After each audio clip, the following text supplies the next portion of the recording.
All right, so hi everyone. My name is Shea. I'm a theater faculty member at Columbia Basin College. If you don't know me, I work primarily as a director, traveling a bit and directing at different places. And I've been in and held a lot of different uh, hi, a lot of different auditions. So I'm going to talk a lot about stuff that I've experienced and stuff that I've seen in the industry and at different academic levels.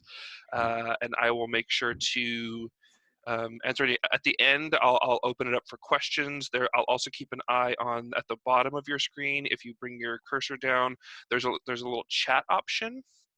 And what that is, you can either message with me privately, or you can just ask a question for the group. Like Noah just did. Hi, Noah. Uh, I'll keep an eye on that, and I'll try and answer as we go. But then at the end, if there's anything you want to ask or anything I didn't maybe cover, go ahead and showing my laptop here back. Okay, Alexis, thank you. So auditions, they're they're they're kind of everything to us as actors, because especially when you leave kind of the academic part of your lives and your careers, you're not going to be so much an actor as you're going to be an auditioner. That's going to be your job, right? You're going to be doing that probably for the rest of your life, that you choose to be an actor and choose to be trying to do this wonderful thing as theater or film. So I'm going to talk a lot about auditioning for theater in particular, but I will touch a little bit on film and television. They're not totally dissimilar, but there are just a couple fundamental things that you'll want to know going into this. So auditioning is your main job. If they stress you out, or if they're not fun, you need to work on that. Because the thing that people consider when auditioning is not simply how well your acting is, but how are you from the moment you enter the building to the moment that you leave it, because that's the whole show. That's everything that they're paying attention to. As a director, the people that I consider the most, and their opinion the most when holding auditions, is typically stage managers. I want to know how actors are behaving when I'm not in the room. I want to know if anyone gave any attitude, or how they treated people around me, because a lot of times you'll work with people that are nice to the boss, but not necessarily respectful of the people that work with them. And you want to know that. So keep that in mind when you're going into these kind of situations, whether it's for auditioning or whether it's for a job, or just in your life. You want to be nice to everybody. So any chance you get to audition, you should be auditioning, right? Even if it's right, there should be some things, right? If they're looking for something very, very particular that you don't fit, maybe don't spend the time to do that. But if you see an audition going up at a theater or for a casting call, you want to be doing that. Not only because you want to keep working those muscles, because auditioning is ultimately a skill. I've worked with some great actors that maybe aren't the strongest at auditioning, and I've worked with some great auditioners that maybe weren't the strongest actor. And so you finding a balance of that is key, but you want to audition and get those reps in whenever you can, anywhere you can, and at all the different levels that you can, especially when you're just starting out, because you're going to start to find the similarities and how people are auditioning you and what they're looking for. And you're also going to find the kind of companies you want to work for. You're going to find kind of what your strengths are at an audition, and you're going to start getting a sense of the place in which you're working. So if you're like Nico just moved to Texas, you have to relearn that landscape of how those theaters work, of how those casting directors and directors are auditioning you, because it's going to be very different than what happens in Tri-Cities. There are going to be some baseline similarities, and we're going to get to some of those. But wherever you are, you want to get an understanding of who's working and how do they work. Not necessarily for you to conform to that, but for you to understand the people that you're working for and working with. A big thing for acting, for actors and auditioners, is stay true to yourself, right? Because you want to not only know what your boundaries are, but you want to know what um, what you're willing to go through, because sometimes auditions can be pretty stressful and pretty strenuous, right? You might be going from singing to acting to a dance callback that same day. So you have to make sure that you are putting yourself in a position where you're able to work and work clearly and work on content that um, is true to you and that you can be sincere inside of. You also want to make sure that you know what you're auditioning for. I say audition for everything, but that means researching that, not only knowing the particular production or play that you're auditioning for, or musical or film, but you want to know who's directing it, who's the stage manager, who are the designers, what company is it at, who's the artistic director and the people that work under them, what's the mission statement there. You don't have to memorize all this stuff, but it's things that are really crucial for you doing your best work, right? Because it's just like any job. When they go, oh, what made you want to audition for this? And if you go, oh, well, I want to be in a play, as opposed to, oh, actually, your mission statement says this, and then this particular play that I'm auditioning for had this character that really resonates with me, or oh, I saw this play that you directed last year, and I was really inspired by it, and I really wanted to get a chance to work with you. You want to understand all those things, and it's a way for them to know that you're serious about it, and that you put the work in beyond just memorizing your monologue. Another part of staying true is don't make choices based on what you think a director or a casting director wants to see, because that's the first thing that will probably get you not considered, right? So if I'm auditioning someone, or I'm working with a casting director on getting particular parts cast, I want to know about that person, right? So if Paris walks into the room, that's an opportunity for me to get to know you, not what you think I want to see, right? There's been so many times where I've gone into an audition process, and I think there's a particular kind of actor or a type of person that I want, and almost every single time I leave with something different, and the show ends up better for it, because you want to be flexible and you want to be open to who's coming to the process. So don't miss out on an opportunity because you're trying to placate to someone's idea of you, particularly because typecasting exists, right? And we're going to talk about that in just in a few pages on my notes here. But uh, so, what makes you unique, and what makes you an individual performer, even within that landscape of typecasting? Because there are actors like Andy Serkis, who some of you might know from the Lord of the Rings films. He played Gollum. He also did the animation body stuff for King Kong. Um, but someone like him, who is such a unique actor and brings such unique voice to his work, does play a lot of various characters within that incredibly strange and wonderful fantasy thing that he exists in now. Um, and I'm sure there's a lot of other actors that could do that, but it's what he brings to it that makes it unique. And so you want to keep that in mind of what are you about, and what speaks to you as an actor. Um, and a big thing about this is there's a lot of rejection in auditions. There's a lot of there'll be several opportunities for you to audition, but for um, every time you go out, it's a real crapshoot on if you're going to get the part.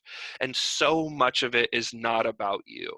And that's something that's really hard to comprehend at first, particularly if you're coming straight out of school and most of your experience is in academics, because your program might be small, right? Like in my acting program, there were probably 25, 30 actors, those of us in our program, and the plays typically had 8 or 9 parts, unless we were doing a musical.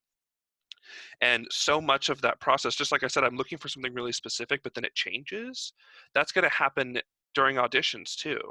And when you come into a call, they might be looking for someone that's 5'5", brown hair, glasses, right? That might be the thing they want, and then they choose somebody else. And it's not because you were better or worse than someone, and it's not because of, there's so many factors that go into it, but a lot of times it's just a matter of, it could be a matter of schedule, it could be a matter of someone's experience, it could be that they know them, or that someone they know recommended them. And so you just need to hold true to yourself and to your work, and keep going back. That's going to be a big part of your career as an actor, because it's about attrition, and attrition is the attitude of staying in it and keep coming back, right? Because that rejection is always going to be there. But if you keep coming back and you keep showing that you're available and you're growing and you're making smart choices and you're not getting defensive and taking things personally in the casting process, that's going to show, particularly if you're in a specific area for a long time. It typically takes 4 to 6 years to get established somewhere as an actor. And so when you move, that starts over, because it's a new batch of casting directors, it's a new batch of companies, and so you have to just keep coming back and coming back stronger and better than you were before. Um, and so this is kind of a bigger life thing, but from the moment you leave your house, you're auditioning in a sense, right? Because you don't want to get road rage and cut someone off or give somebody the finger, and then all of a sudden you're in the room with them and they're the casting director's assistant, right? You don't want to be that person, or you don't want to be nice and sweet and have everything go really well and really be your best self. And then as soon as you leave the room, right, you say something maybe not nice about another performer, or you say something maybe not polite about the room you were just in, and that's going to resonate. So you want to make sure that you're always being your best self and showing that and bringing that forward the whole time.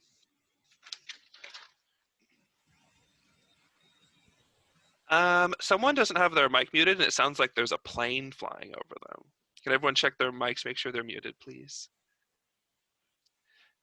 It looks like it's Ethan. Looks like yours is open.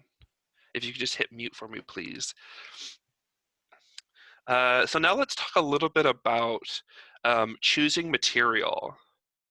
That's something that is always on my mind, especially when a lot of theaters, especially when you're in the same area, they might open up um, auditions at the same time. I know when you're in the Seattle area, um, a lot of the companies will come together to hold auditions in the same week, and they'll do that through a particular casting company.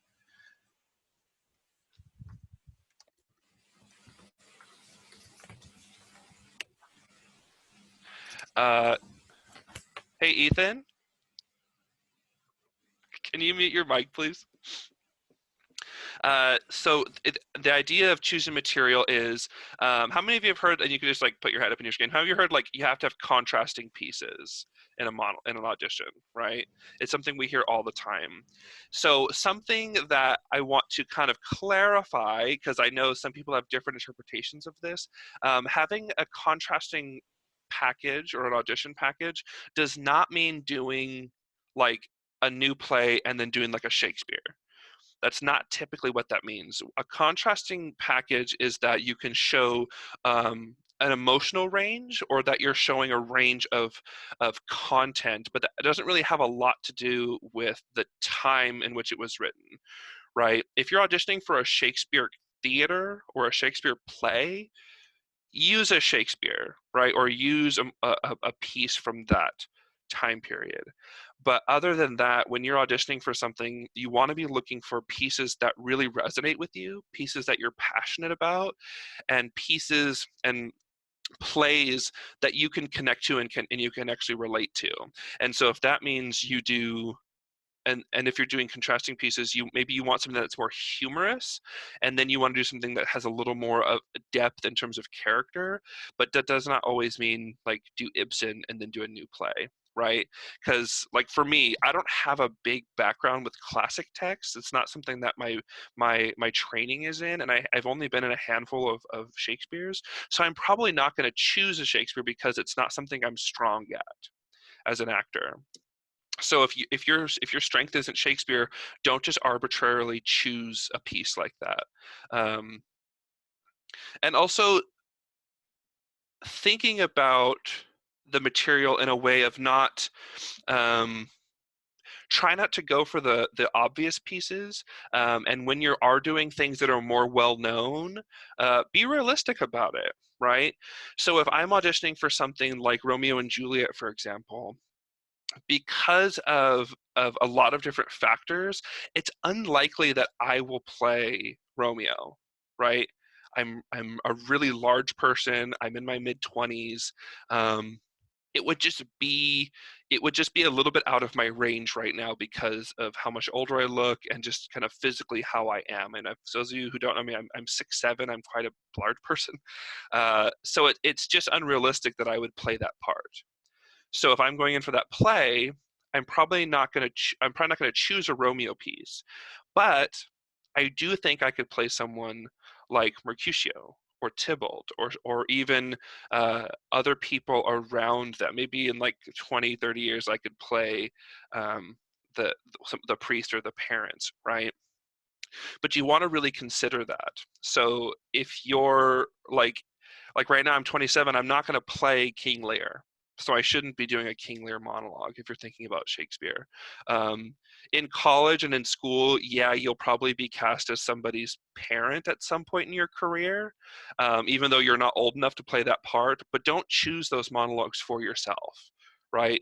Don't choose someone that's 20 years older than you because you don't have that experience. The same way that like I don't have children. I might be able to relate to someone through the fact that there are people that I care deeply about. I have students that I really care about, but just in terms of age, I shouldn't be talking about my kids, right? Because as a director, I might think that you don't understand yourself or understand your type or understand the content that works for you. So you want to find pieces that you can relate to. That doesn't mean that you can't find great, challenging material, but it does mean to just be really considerate about what you're looking for. And film, it's even more so. You don't want to go to a film audition um, or a television audition and having chose maybe a TV or film piece and playing someone's mom or fairy godmother or something like that. It's just not realistic, right? Especially looking at some of the people that are here, right? Like you're going to want to choose like the young romance people. You're going to want to choose someone's sister or brother, someone that you could realistically play if I were to do that project with you. Does that make sense for everybody? um, so also something that comes up a lot in auditions, and it'll happen more and more as you kind of climb the pay scale of theater and film. Basically, the bigger the theater or the bigger the school or the bigger the film project that you're working on, the more they're going to ask of you. So you're going to want to have 3 to 5 monologues ready to go at all times. Right, each of them should be 60 to 90 seconds because although I might only be asking for 1 or 2 monologues, there are so many times that even me as a director, I've gone, hey, do you have anything else you could show us? And if someone says yes, they're immediately ranked so much higher in my mind than other actors in the room. But there's also the downside where I've had actors do 4 monologues for me when I only asked for 1 or 2, and I still didn't cast them.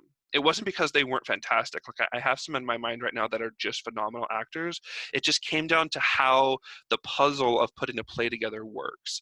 But you want to be able to go, yes, I do have more, and then you can pull out another monologue or another piece or another song too. For those of you that are singers, have 2 or 3 songs other than the one you're auditioning for. um, and some of you might know Princess Kana, who did some stuff at ACT. She was at Pasco High, and then she was a student of mine. This is something that I teach at CBC in my acting classes. And we went to a conference in February, and I introduced her to a mentor of mine who runs a Bachelor of Fine Arts program at a 4-year college. And the first thing that Kelly, my mentor, asked Princess was, "Do you have a monologue you could do for me right now?" We were at a restaurant, and Princess said, "Yeah, I do." And Kelly said, "Okay, then after you're done with dinner, meet me in the lobby and I want you to audition for me." And so she did. And what ended up happening is Princess got into a BFA program with a scholarship because she was prepared, right? We had just gotten off of a almost a 10-hour travel, and we were just got in, we were all eating dinner, and she had an audition right there at a restaurant and got into a BFA program. So then that happens a lot, right? Someone's going to go, "Oh, you're an actor?" okay, I'm doing a project. Would you be able to audition for me later? Could you come by my office? Could you come by the theater? That does happen, particularly if you're working in a concentrated area. Um, right? That's not to say someone's just going to find you at a restaurant and come ask you to audition. But if you know you're going to be around people in the industry, you want to have material ready. And also, as an actor, you should always be working on your craft. So have those monologues ready to go. And after 2 or 3 times of using them in an audition, recycle them out and pull something new in. Because you also, if you are somewhere like in Atlanta, or if you're in Austin, Texas, or LA, or New York, you're going to be seeing a lot of the same casting directors. You don't want to be showing them the same thing over and over again. I don't, there shouldn't be a situation where it goes, oh, Alexis, I remember you from 2 weeks ago. You did the same monologue. Do you have anything else? You should say yes, but if you say yes, it shouldn't be something else that they've already seen. Does that make sense? And it sounds like a lot of work because it is, right? But also, if you play your cards right and you stay in it and you do the work and you're kind, it's going to be your job and it'll be your career that takes off. Um, in grad school, we did that all the time, right? People would come into the program and we would all learn monologues and have them ready to go for all the different projects that were happening in the area. Something else that goes into picking material is you want to be able to read the whole thing, right? Don't just pick a monologue out of a monologue book and leave it at that. If you like it and it speaks to you, go and read the whole thing, or go watch the whole film, or go watch the whole series, because you want to have an understanding of how the monologue works, and you want to find out how the character fits into the whole play. Because sometimes people will ask, right? I worked with, I was an assistant, a summer assistant at a theater a couple years ago, and there was this director who had done a production of Angels in America a couple years previous, and someone had said, "Oh, I really like this piece. I've been doing from it," and he said, "Oh, cool." He's like, "Did you know there's this other piece in the play that I think it actually would be even better for you?" And because he had read the whole play, they had a whole conversation about the show, and he was able to help him right there in real time with this thing. Or if you're auditioning for new plays, or if you're auditioning for newer works, the playwright's going to be in the room. So the plays aren't always available, but you should have a sense of their work, or read the samples that you can of their work. Um, be, and that'll lead us into our next thing. I see we have a question in the chat, so let me address that really quick. Is there a way to figure out who the casting directors will be before the audition? Yes. Most of the time, uh, when an audition notice goes up, there will likely be, um, and this is different depending on where you are, East Coast, West Coast. If you're in the Midwest, there will likely be who's directing the project or the company that's producing the project. And so you either go to their site, or you go to like the company page, and they'll typically show you who they're working with. um, after a couple years of working somewhere, you'll probably also know, right? Because those casting directors will be calling you back. And so if you read for something and they go, "Oh, thanks so much, but we're going to pass," it does happen sometimes where that same casting director will call you and go, "Hey, I saw you audition for this. You weren't right for that, but actually I have this other project I'm trying to cast. Could you come out to an audition? Bring a new monologue, and I'll see you in a couple days." If you don't know who is casting, or if you don't know who the casting director or the directors are, at least know who's producing it or who the company is, because you don't want to go in blind. Because also, you want to watch out for red flags when you're auditioning, particularly once you get out of academic theater. If you have to pay to audition, don't do that. Right? That's different if it's tied to a class or it's tied to an educational institution. Um, uh, but if you have to pay for an audition, don't do it. That's different than like paying an agent or paying not a casting director, or you're paying for a subscription to be on a site. Um, but don't pay to play. That's not how it works. They're there to pay you. You know, it's your job. So not only knowing your content and reading the whole play, but uh, in auditions, you'll want to make sure you have a slate. And so what a slate is, hi, my name is Shea King. I'll be doing a piece from Nocturama by Annie Baker and a monologue from Henry V by William Shakespeare. Thank you. That's a slate. It's your name, the piece you're doing, and the playwright. You want to make sure you have all of those things and making sure it's clean and it's specific, and it's an opportunity for them to hear your voice and to get to know you and your personality. And then you have a slight moment where you establish the scene and you begin your pieces. That's how most auditions work. Um, if you're doing, if you put yourself on tape, which is something I hope the industry updates because nobody's taping anything anymore. Or if if you have to record yourself auditioning or record yourself doing a scene or a monologue for a particular casting, you'll typically have a slate or you have an opening screen with your name and your material on it. There's actually a wonderful audition out there of what's his name, Dacker Montgomery from Stranger Things. He plays Billy. He has a audition for his Stranger Things. It's so good. It's so weird and very different. But having seen him in interviews and know some people that have worked with him, that's him. Like he's quirky and he's kind of weird in a good way. But his audition is really fantastic. And at the front it says his name, and then he goes right into his pieces. And also you'll see on things like that where if they send you sides, he has it memorized. He's speaking to someone off screen. It's a very interesting audition. You can probably find it on YouTube. I think GQ released it. It's really a cool thing to watch.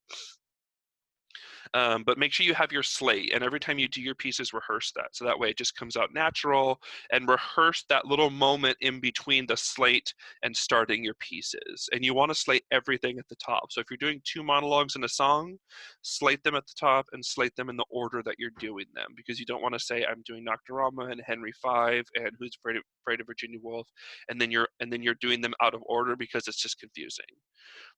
Especially if someone doesn't know the pieces that you're doing, you want to make sure that it's clear and there's nothing for them to worry about, and just take them all the way through. Also making sure that they're timed. You don't want to take up more time than you're given, because it just comes off as rude, right? If they say your pieces need to be 60 to 90 seconds, it needs to be 60 to 90 seconds, right? If someone has to cut you off in an audition, it's not usually very good. Or it's not that your piece isn't good, but it's not good for them to have to do that. A lot of times casting directors and directors, you're sitting there for hours. A friend of mine works in casting in Chicago, and there are times when he's watching like 300 auditions in a day, right? And that's a lot. So if someone's not respecting the time, that's just a quick way for them to just put you in the no pile. So you want to make sure that you're respecting everyone's time and that you're coming in, doing your best work, being super friendly, um, and then you're out in your 60 to 90 seconds. Typically, you're signing up for a slot, so you'll be like, okay, you have a 5-minute slot, but your monologue should only be 60 to 90 seconds. Cool. Always have questions for them if they ask for questions. If not, if they say thank you so much, you say, okay, thank you so much, out, right? And be nice to everyone on their way in, nice to everyone on the way out. Something that comes up in auditions a lot in terms of conversation, and the kind of nonverbals that come with auditioning is how to dress. Um, the biggest one is like, don't wear a costume. Don't wear something that you would wear in the play, right? So especially if you're auditioning, like, don't go to a Disney audition dressed like a Disney character. Like, don't do that. A friend of mine works at Disneyland Paris, and he plays a cowboy or in one of the Wild West shows. He did not show up dressed like a cowboy. Like that's not that's not how it went. You want to dress. There are kind of 3 factors to it. You want to dress for that. What do you feel good in, right? Like, I feel good in this. I feel confident in this. You want to dress it at some level of comfort that does, and so comfort, but professional. And so no sweatpants, no like baggy things that aren't very flattering to you, right? Comfort, as in like, don't wear 6-inch heels if you can't walk in them. Don't wear steel toe boots if you don't have the right socks, right? You want to make sure that there's a level of comfort. So if you're sitting out in the audition room for 3 hours and then you get up and walk in, you're not looking silly, or you're not looking confident, or that you understand your body, or people just think you're weird, right? You don't want that. You want to make sure that you feel good, you look good. And the thing about professional, that doesn't mean suit and tie, and it doesn't always mean wearing a dress. It just means something that looks nice on you, and something that you could wear to work, or to like maybe a semi nice dinner, right? No stains, no logos. Something like this that I'm wearing, I wouldn't wear to an audition because it's just too flashy, right? Something maybe like Paris, like your top, that would work. It's a little more muted.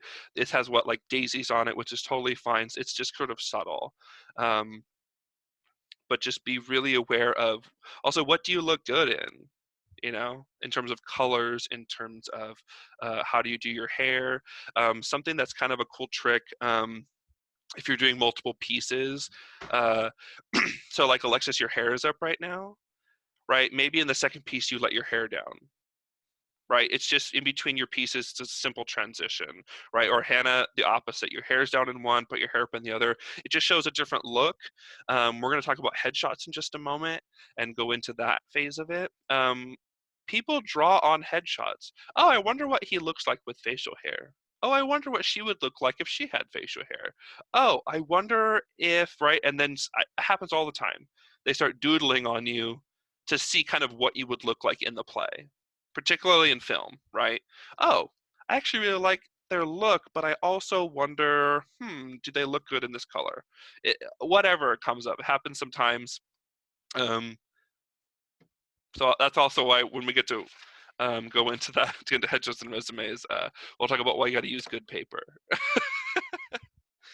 All right, so just a moment. I'm going to share screen and I'm going to show you this little PowerPoint that I made to talk about headshots and resumes.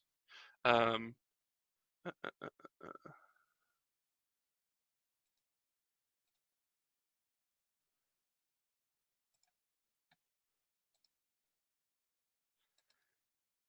okay, can everyone see that okay? Okay, so let me put this in presentation mode.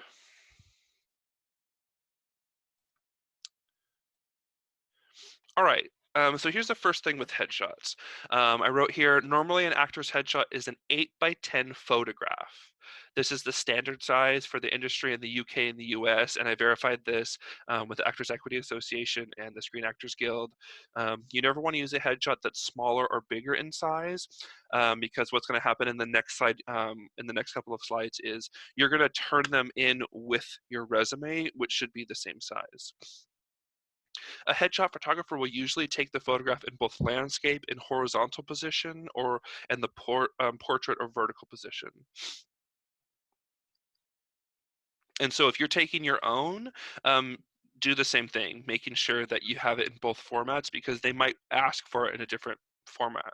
They have different reasons for that, but you just want to make sure that you're able to answer the questions or provide the material that they want to cast you. This is a great article about headshots. It's on backstage.com, tips for better headshots. It's pretty basic, but it gives you the fundamentals of how the industry is looking at headshots. This is what a really good girlfriend of mine. Her name is Shalana. She works out in Seattle. She works as an actor and recently started teaching at Seattle Children's Theater. These are two of her headshots that she uses. Again, she has two different poses that I'm using for hers. These are one of them is in a portrait and one is in a landscape. This one right here is the portrait. This one is in the landscape. It's harder to tell because I squished them together. So she's wearing the same outfit and she has the same makeup on, right? It's just different expressions and different angles because it looks like two different people, right? It's another way to show range, right? Here I can see someone's a best friend. I can see the main character's best friend or sister or coworker, and in here maybe I see someone's girlfriend or someone's rival, right? But it's the same person. And so when you go into an audition, am I auditioning for something more with more serious content or more dramatic content or something with a little bit lighter, right? Romantic comedy, something more serious. Does that make sense?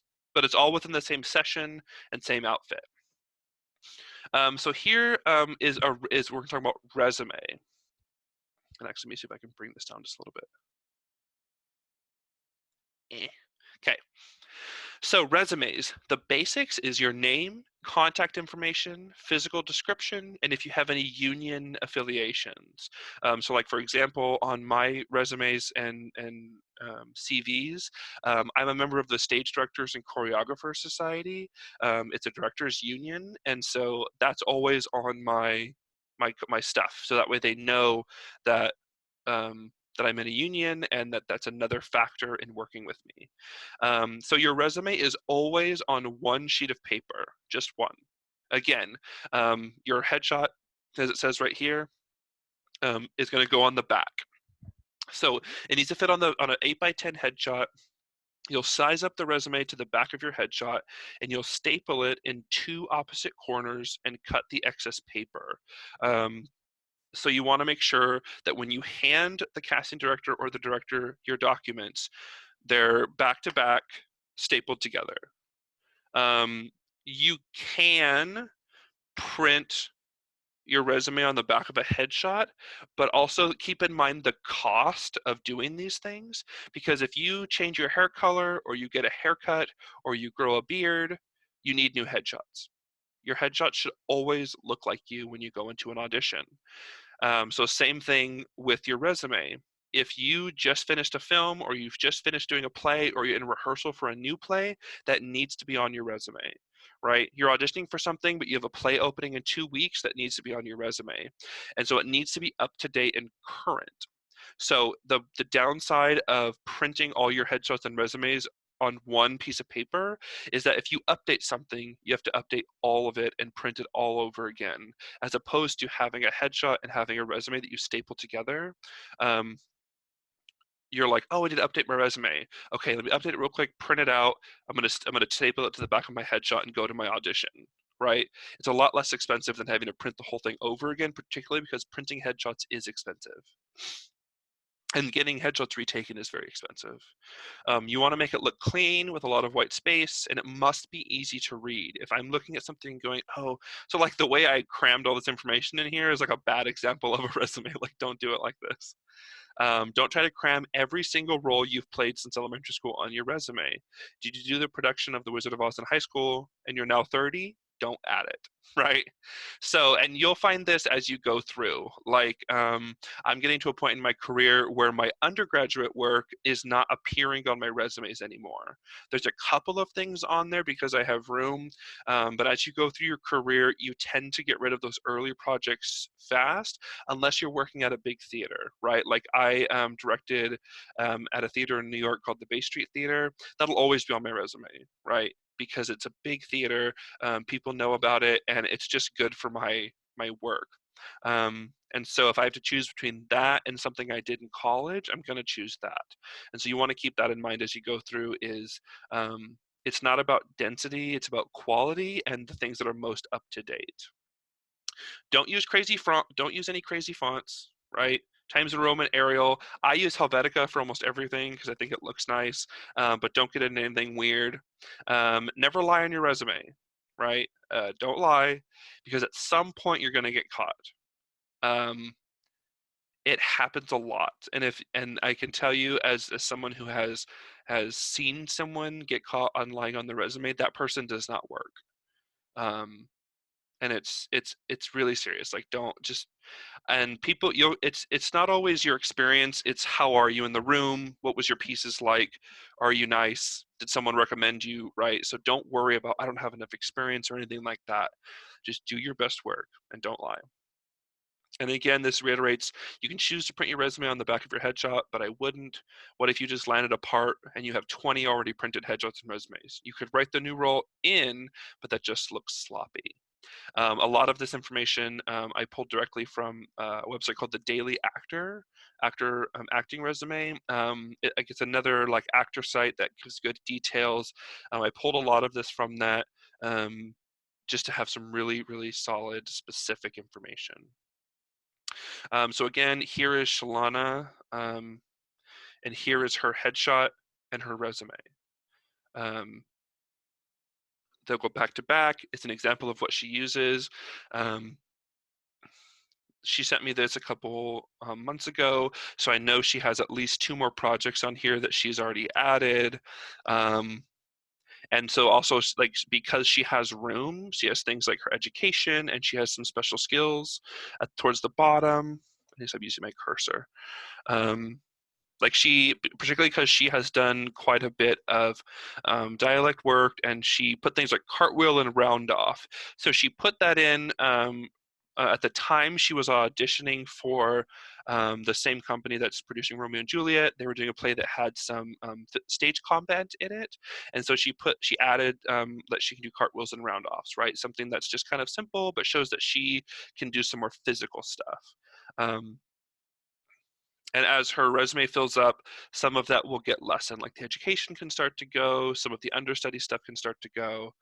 Uh, Another example is my friend Venetia Coleman. She works out in Minneapolis.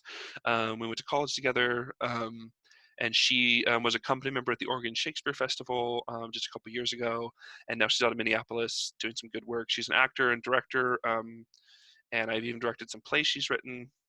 So here's hers. It's a little bit more dense. Oh, I cut it off just a little bit. I apologize. Um, she also has a couple things that have just been added. Up here it says equity membership candidate. So what this means is that she's earned enough points to join the Actors Equity Union, but she has chosen not to join yet.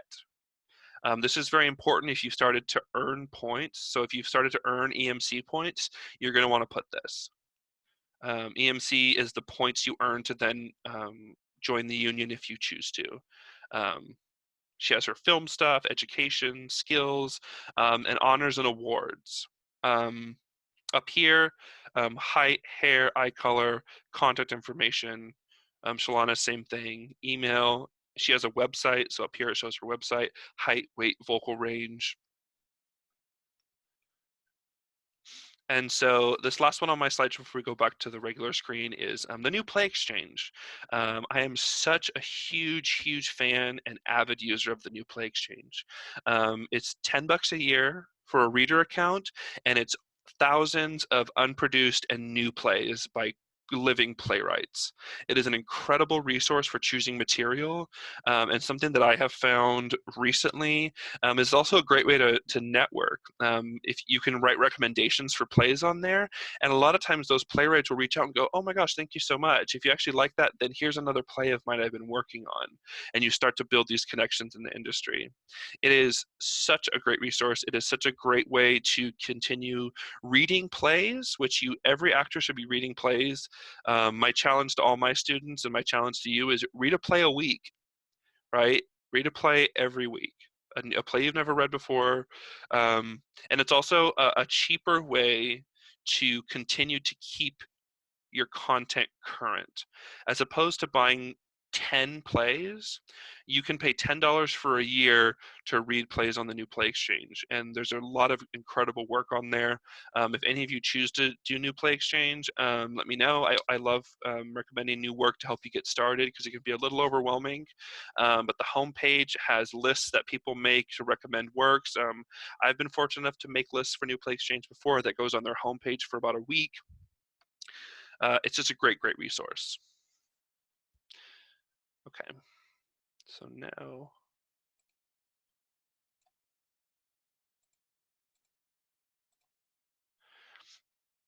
any questions on New Play Exchange, or any questions about the headshots and resumes, or anything that we've talked about so far? If not, that is okay. You can also put in the chat down below. And if you think of anything afterwards, of course, you can contact me or Josh or send a message to the Facebook.act through Messenger, and they'll be able to get a hold of me. They know where I am. Okay, so here's my last set of things for auditioning. I haven't talked a lot about agents and managers in this on purpose because it's a totally separate thing from auditioning. Agents and managers help with that. Obviously, it's a part of their job. But getting an agent or getting a manager is a totally different skill set than auditioning. So if you're interested in that kind of stuff, um, there are some cool resources, backstage.com, playbill.com, art search through the theater communications group. Those are sites you can go to that gives you a really solid base on how to go about those things. Offstage jobs, another great source for actors. Okay, so here's my last little tidbit. Again, I'm reiterating it over and over, but be kind to people. Be nice to people. Everybody is important in the room. And all of us in the theater come together to create something. And so if you can't be nice to the person handing you your slides your sides or just passing out coffee in the lobby, how are you going to be nice to the crew? Right. And that's stuff that people think about, because any chance to make the casting easier, people will take it, right? Oh, that person wasn't very nice. Oh, that person had, that person's breath was smell, right? Like things that if there's 300 people you're auditioning that day, you're gonna try and weed people out because it's just so much easier. Uh, Also, let's say you get the job, right? You booked it, you landed the role. What do you do now? Well, first of all, you want to make sure that you're ready. So making sure that all the stuff you learn in school and all the stuff you've learned in your previous plays, you keep up with. Um, Even if it's just like basic acting exercises that you can do on your own, or memorizing monologues, or reading plays, watch movies or TV shows, read fiction and nonfiction, keep your imagination active. Um, if you get the opportunity, teach a couple workshops, right? Do things that keep your mind active and keep you engaged with your craft. Um, but you want to be early, right? You want to make sure you're there a few minutes before rehearsal starts, because the start of rehearsal is not warm-ups or games or activities. The start of rehearsal is the start of your work, right? So you want to make sure that you're there ready to begin at 6:30. Not you're just rolling in, putting your bag down, right? It's not a good look. And that's for anything, because you want to build, a lot of this is just teaching yourself habits and building those muscles. So if you know you have a bad habit of running late, or that you're not always ready at, like, say 6:30, you want to kind of work that out while you're still in school, where you have the ability to be forgiven. Because again, in the industry, if you have a reputation for not being on time, it's just not going to help you, right? Um, so be early, be prepared, right? Um, Most plays and films, you have to be off book by the first day of rehearsal. Start practicing that. It's always good to come in and be ready to work. But if we, and like, you get to an off book date, or you get to a situation where your lines aren't memorized, it's right. And outside of a school, people won't cast you. And what's worse than not getting the role is getting a role and not getting the second one, right? Because it builds a bad reputation. Um, and stuff sticks with you. I got a call a couple years ago. There was a company that I worked at that also has an MFA program, and someone that I went to college with applied to be in their graduate program, and they didn't put me as a reference, but someone knew me in the office and called me and asked what they were like. And I told them that I didn't have a pleasant experience, and I'd shared a specific story of something that had happened to me during a rehearsal process with this individual. And they said, "Man, that's unfortunate. The audition was really strong, but you're the second person we've called not on their references that has said that." And that person didn't get into graduate school because of it, right? Because there was just some personality issues that we had when I was going through school just a few years ago. But because I have a good relationship with the people that work there, they called me even though he didn't ask them to, right? And so that can happen. So you want to make sure you're always ready. Because a big part of that too was that that person was never prepared. I went on stage with them and they still didn't know all their lines opening night, and it was very stressful. Um, so things like that. You want to say yes to things. Again, not saying yes to things that are unsafe and things that you're not comfortable with, and things that were not given clear direction, right? Things like kissing on stage and things like that, don't just say yes. Ask, okay, why? How? What does this mean for you? What does this mean to the play? Ask those questions. But you want to say yes to things. Hey, can you try this actually? You just auditioned for them and they said, oh, can you try this with, let's say you're really anxious. You have a lot of anxiety about this moment, and just add that into your monologue. Okay, yes, try it and do it again. In rehearsal, oh, I know we've changed the blocking 2 or 3 times, but I think we need to try this. Okay, great, thank you. Don't be taken advantage of, but be a team player, be ready to work, say yes to the opportunity to create something new. Ask questions, always ask questions, ask thoughtful questions. Don't ask questions that have been already asked unless the answer was unclear, but ask questions. Be empowered to ask questions. Um, Build people up and be a team player, right? Um, if someone comes out of an audition and they're crying, be like, hey, what's going on? Right? They might not be very nice to you, but be nice to them. Uh, be supportive, right? Someone gets a part that you wanted. Congratulate them and be sincere about it, right? Because that kind of kindness radiates and people notice that kind of stuff. Trust me. Um, thank everyone. Thank everyone at the audition. Thank everyone in rehearsals. Thank everyone every day you leave rehearsal or work. Be thankful. Say thank you. Acknowledge people. The person that puts your wig on every night, thank them. The person that does your makeup for you, thank them. The person that does your laundry, the person that cleans the theater, say thank you to them. That stuff, I cannot tell you how often that those people are overlooked, and it winds up biting those mean people in the butt. Indiana Repertory Theater is one of the biggest theaters in the Midwest.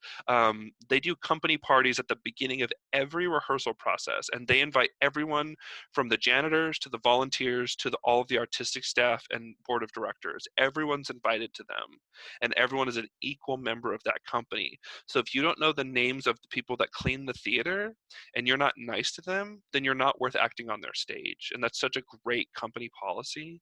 And I really respect that. So thank everyone, be kind to everyone, whether you had a good rehearsal or not, right? You showed up, made some mistakes, maybe you were in a bad mood, but you still need to say thank you. You still need to be grateful for being there. Um, and also be grateful and show up by doing good work, right? It's one thing to say thank you, I'm so grateful, but it's another to say that and not be doing your part, right? Learn your lines, remember your blocking, make smart choices that affect your partners positively, compliment the actors around you and the directors and the people that you're working with, not in a way that's condescending, but just in a way that's like joyful and in celebration of the work. Um, because you want to build everybody up as a community, and that, again, it just builds a good reputation, and so that way 5 years down the road they're still wanting to work with you and they're still wanting to cast you in their films and in their plays. So that's kind of the bulk of this. We're at the end of our session. Again, there's still so much to unpack about auditions. There's so many, I'm trying to think if I have anything. There are so many great resources for choosing material. The Kilroy's list is a wonderful place to search for material. Um, Again, places like Backstage, Offstage, Playbill, Art Search, Actors Equity Association, you want to look on their websites. Um, Even Disney has some great resources for getting into the industry and um, working with them or with their companies. Trying to think if there's anything else off the top of my head. But there is so much information out there. Does anyone have any questions for me right now or anything? Again, if you think of something later, just contact ACT and they can get a hold of me through my email and I can answer questions for you. Um, Delaney, are you asking a question? You need to unmute yourself. Oh. All right. Well, if that's it, thank you all so much for coming. I really appreciate it. I hope this was useful, and we'll see you. We'll see you when we see you. Anything from you, Josh? I just want to tell my SPCs